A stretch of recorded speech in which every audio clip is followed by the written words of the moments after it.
que querem agir, cada um com suas habilidades, com seu compromisso, com seu propósito, infiltrados no sistema, para que a gente possa transformar esse mundo de dentro para fora.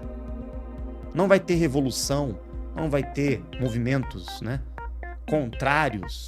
A gente sabe que não adianta bater de frente com ninguém. O movimento será inteligente, com sabedoria. Aqueles que detêm o conhecimento, o grupo que está em parceria, sabe que existe um outro grupo, que você citou, Anunnakis e Gigis. Coloca na tela essa imagem aí.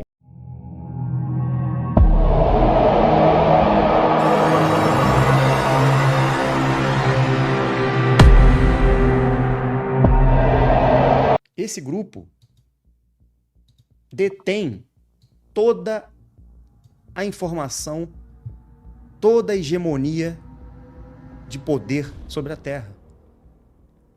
Eles estão aqui há muito tempo, os Anunnaki. Manipularam geneticamente o ser humano. Pesquisem sobre eles. Eles ainda estão aqui na Terra. Eles estão por trás de todos os governos, todos os sistemas. E muitas religiões eles se infiltraram também para justamente... Onde eles ficam, Rafa? Só para o pessoal entender.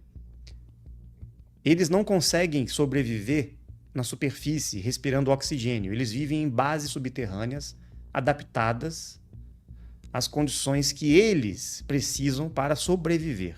E aí que nós vamos chegar no ponto, daqui a pouco, sobre a queda do GO. Por que vai ocorrer essa queda, né? Esse aqui, simbolicamente, seria a aparência dos Igigis, né? Não que seja exatamente assim, mas é uma escultura do passado que remonta a essa possível aparência Igigi, que eram trabalhadores dos Anunnaki. Esse grupo, conhecido como Igigis, eles serviam a esses Anunnaki. E eles depois se rebelaram, né? O proletariado, os trabalhadores, se rebelaram e criaram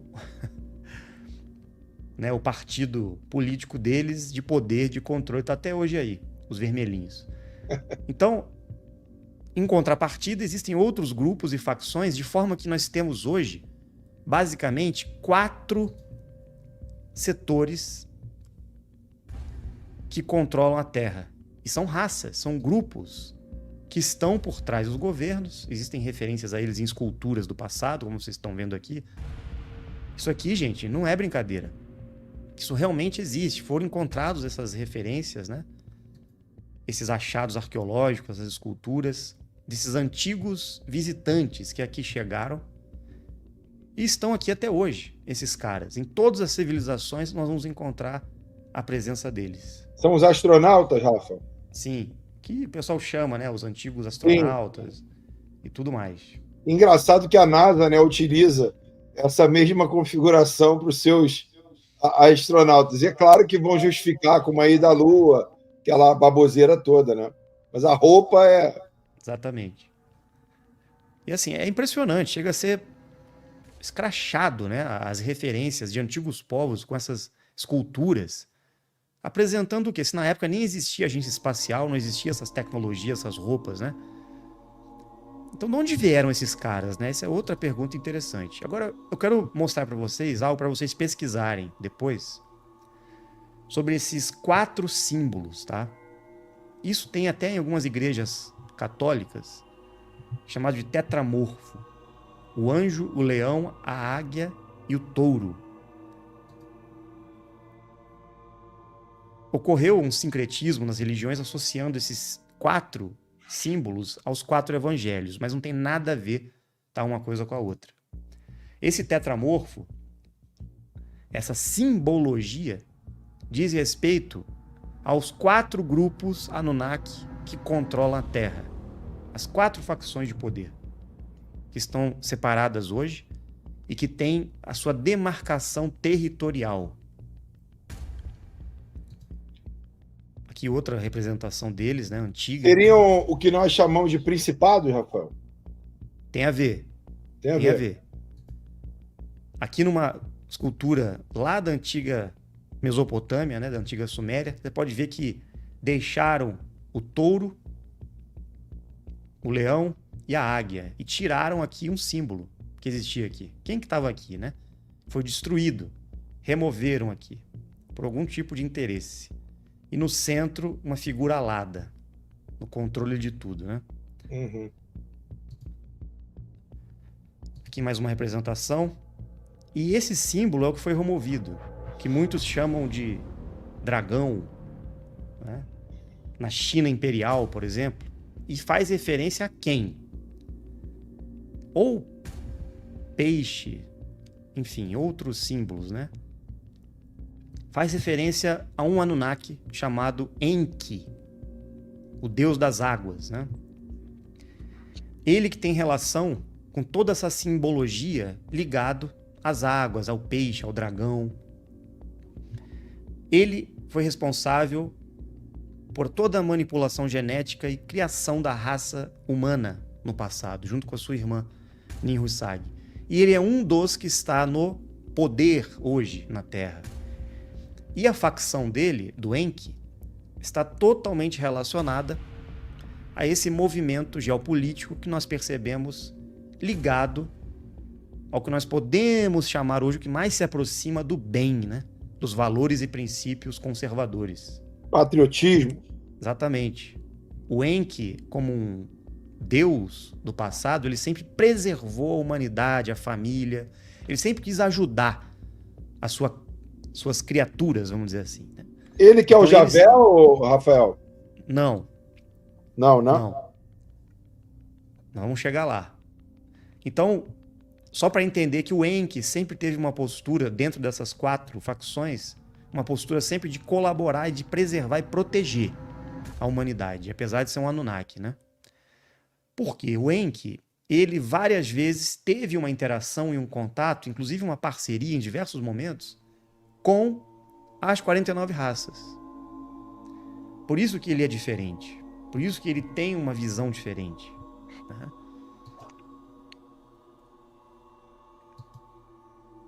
Ele também está preso aqui, né, Rafa? Sim, ele continua na Terra. Ele é responsável por todos esses movimentos geopolíticos que a gente pode entender hoje nesse segmento mais conservador, né? Uhum. Então, vamos lá. O touro, representação do Enlil, tá? Que também é outra facção que sempre esteve em confronto com o seu irmão, o Enki. Se a gente pega hoje Rússia, alguns países da Europa, quando a gente vê sempre movimentos bélicos, né? Armamentícios, guerras, sempre está o Enlil por trás. Com certeza sempre tem mão desse cara aqui, com a simbologia do touro, mercado financeiro, enfim, em várias associações a esse sistema do Enlil, que é uma das formas que eles tiveram de ter o controle sobre a humanidade. Então o Enki fica de um lado com uma certa influência e o Enlil ficava sempre do outro lado com outra influência, né? Aqui mais uma representação dele. Só para fazer um recorte aí, pessoal, isso que o Rafa está falando aí estão explícitos nas tábuas sumérias, nas tábuas cuneiformes, tá? Isso é muito bem explicado lá tranquilamente. Exatamente. Só para o pessoal entender, porque a gente vai chegar na queda do GO, então precisa ficar claro essas 4 Sim. facções. Não, eu digo isso porque, Rafa, muitas pessoas confundem aquela questão do Gênesis com a origem original, né, que está na Suméria. Sim, sim. Então, quando você for ver aqui na Bíblia, muitas vezes algumas coisas se referindo a Deus, não é Deus criador, tá? Muitas vezes é Enki e Enlil, disputando ali uma... Vamos lá. Exatamente. Temos a Inanna, que é uma das Anunnaki, irmã, que trabalhava junto com Enki em alguns momentos, em parceria às vezes com Enlil.